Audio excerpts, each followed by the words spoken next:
नमस्कार बच्चों, एक बार फिर से स्वागत है आपका अपने हिंदी गुरु यूट्यूब चैनल पर। बच्चों, आज हम कक्षा 10 हिंदी विशिष्ट के सहायक वाचन से 18 महत्वपूर्ण प्रश्नों का अभ्यास करेंगे जो बोर्ड परीक्षा के लिए अति महत्वपूर्ण होंगे। आइए तो वीडियो को प्रारंभ करते हैं। इससे पहले अगर आप हमारे चैनल पर पहली बार आए हैं तो चैनल को अवश्य सब्सक्राइब करें। आइए सबसे पहले देखते हैं खाली स्थान। पहला खाली स्थान अमरकंटक के केंद्रीय सत्ता खाली स्थान है। इसमें आएगा नर्मदा। अमरकंटक की केंद्रीय सत्ता नर्मदा है। दूसरा, निंदा रस के लेखक खाली स्थान है। इस खाली स्थान में आएगा हरिशंकर परसाई। निंदा रस के लेखक हरिशंकर परसाई हैं। तीसरा, युधिष्ठिर की माता का नाम खाली स्थान है। इसमें आएगा कुंती। युधिष्ठिर की माता का नाम कुंती है। चौथा, घनश्याम का सच्चा मित्र खाली स्थान है। इसमें आएगा अमरनाथ। घनश्याम का सच्चा मित्र अमरनाथ है। पांचवा, बेटियों को कवि ने खाली स्थान कहा है। इसमें आएगा गौरव गाथा। बेटियों को कवि ने गौरव गाथा कहा है। आइए देखते हैं अब सत्य असत्य। पहला, शल्य चिकित्सा के प्रवर्तक सुश्रुत हैं, यह सत्य है। दूसरा प्रश्न, धैर्य मनुष्य का साथ नहीं देता है, यह असत्य है।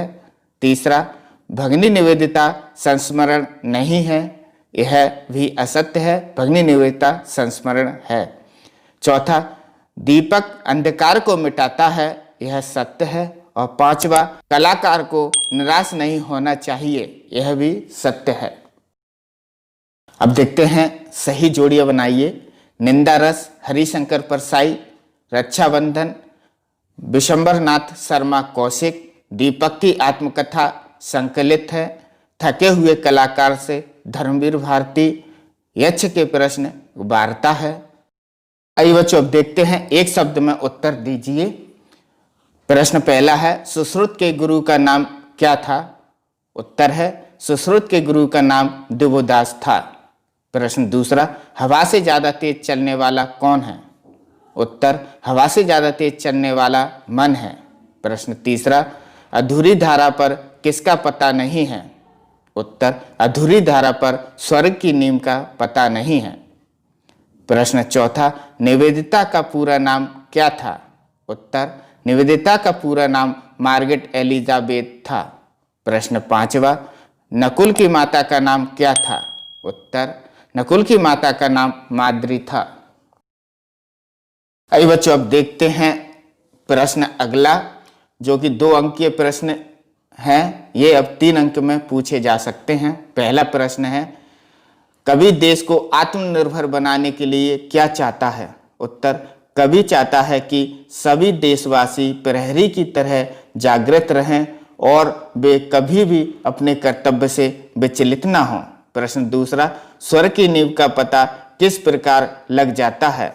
बच्चों, यह प्रश्न थके हुए कलाकार कविता से लिया गया है। कोविड-19 के चलते थके हुए कलाकार कविता को वार्षिक बोर्ड परीक्षा 2021 के लिए बोर्ड द्वारा पैटर्न में नहीं लिया गया है, अतः यह प्रश्न नहीं पूछा जा सकता है। प्रश्न तीसरा, ज्ञान और दीपक के आपसी संबंध को स्पष्ट कीजिए। उत्तर, ज्ञान और दीपक सहकर्मी, सहधर्मी और आपस में भाई भाई हैं। एक अंदर के अंधकार को दूर करता है तो दूसरा बाह्य अंधकार को दूर करता है। प्रश्न चौथा, सुश्रुत को शल्य चिकित्सा के अतिरिक्त अन्य किन रोगों की महत्वपूर्ण जानकारी थी? उत्तर, सुश्रुत को शल्य चिकित्सा के अलावा क्षय रोग, कुष्ठ रोग, मधुमेह, हृदय रोग आदि रोगों की महत्वपूर्ण जानकारी थी। प्रश्न पांचवा, यह प्रश्न भी थके हुए कलाकार कविता से लिया गया है। इसको वार्षिक बोर्ड परीक्षा 2021 के लिए बोर्ड द्वारा पाठ्यक्रम से हटा दिया गया है, इसलिए यह प्रश्न बोर्ड परीक्षा में नहीं आ सकता। प्रश्न छठवां, कवि अजहर हाजमी ने बेटियों को गौरव गाथा क्यों कहा है?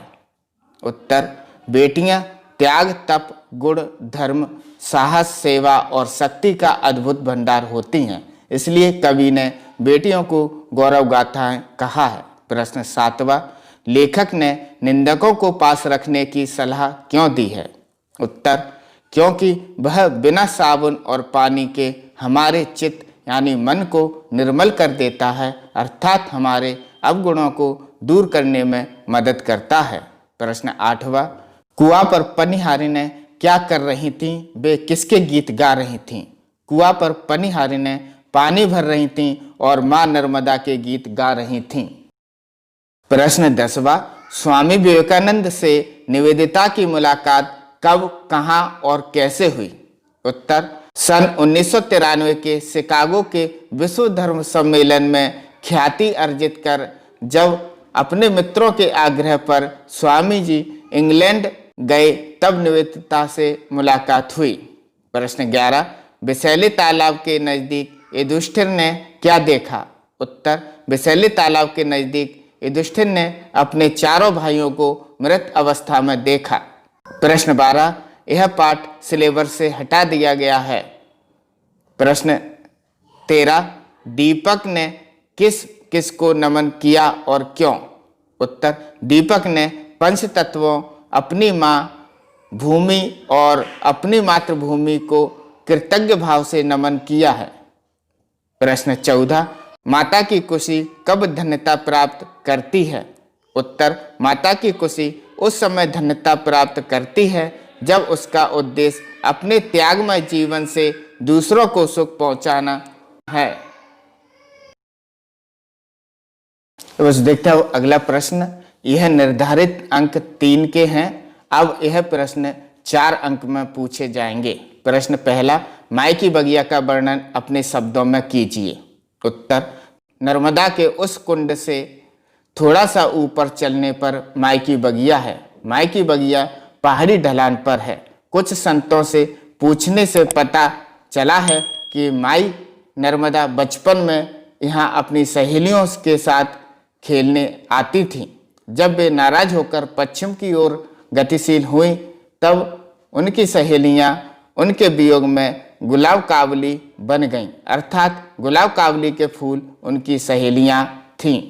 प्रश्न तीसरा, भारतीय चिकित्सा विज्ञान का स्वर्ण युग किसे कहा जाता है और क्यों?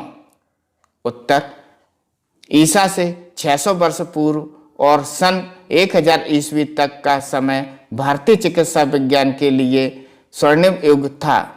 अत्रे, जीवक और चरक जैसे बहुत से यशस्वी चिकित्सा शास्त्रियों ने भारत की पावन भूमि पर जन्म लिया। काशी के साथ साथ नालंदा और तक्षशिला के प्राचीन विश्वविद्यालय भी सैकड़ों वर्षों तक उच्च कोटि की शिक्षा के लिए विख्यात रहे। प्रश्न 5वां, भारतीय स्त्रियों के कौन कौन से गुणों ने निवेदिता को प्रभावित किया? उत्तर, निवेदिता को भारतीय स्त्रियों के सरल स्वभाव, हृदय की पवित्रता, उनकी निष्ठा, सच्चाई आदि गुणों ने प्रभावित किया। प्रश्न 6वां, छल का धृष्ट राष्ट्र जब आलिंगन करे तो पुतला ही आगे बढ़ाना चाहिए, यह कथन स्पष्ट कीजिए। उत्तर, यदि तुम समझते हो कि तुम्हारा मित्र छली, कपटी और आडंबर प्रिय है तो उससे मिलते समय स्वयं को सच्चे मन से प्रस्तुत मत करो। अपना निर्जीव शरीर मात्र उसके आगे बढ़ा दो, अर्थात उनसे मिलते समय अपना पुतला आगे बढ़ा दो। यदि मन सहित मिलेंगे तो वह चूर चूर कर देगा।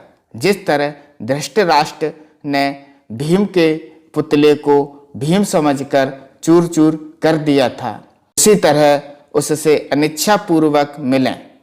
प्रश्न 7वां, यक्ष ने आशीर्वाद देते हुए युधिष्ठिर से क्या कहा? उत्तर, यक्ष ने आशीर्वाद देते हुए युधिष्ठिर से कहा, 12 मास के वनवास की अवधि पूरी होने में अब थोड़े ही दिन बाकी रह गए हैं। 12 मास तक तुम्हें अज्ञातवास करना है, वह भी सफलता से पूरे हो जाएंगे। तुम्हें और तुम्हारे भाइयों को कोई भी नहीं पहचान सकेगा। तुम अपनी प्रतिज्ञा सफलता के साथ पूरी करोगे। प्रश्न 8, कवि ने बेटियों को गौरव गाथाएं क्यों कहा है, स्पष्ट कीजिए। उत्तर, कवि ने बेटियों को गौरव गाथा इसलिए कहा है क्योंकि वे त्याग, तपस्या, धर्म, साहस आदि विशेषताओं से ओतप्रोत हैं। बेटियां अपने गुणों से दोनों घरों को सजाती हैं। प्रश्न 9, अमरनाथ एक सच्चा मित्र है, क्यों कहा गया है? यह रक्षाबंधन पाठ से प्रश्न लिया गया है और रक्षाबंधन पाठ सिलेबस से हटा दिया गया है, इसलिए यह प्रश्न नहीं पूछा जाएगा। प्रश्न 10वां, ज्ञान और दीपक के आपसी संबंध को स्पष्ट कीजिए। उत्तर, पढ़ने पढ़ाने का संबंध ज्ञान के प्रकाश से है तथा दीपक का संबंध अंधकार के प्रकाश से है। ज्ञान अंदर के अंधकार का हरण करता है और दीपक बाहरी अंधकार को दूर करता है। बच्चों, अगर आपको यह महत्वपूर्ण प्रश्न अच्छे लगे हों तो अपने दोस्तों को भी शेयर करें। धन्यवाद।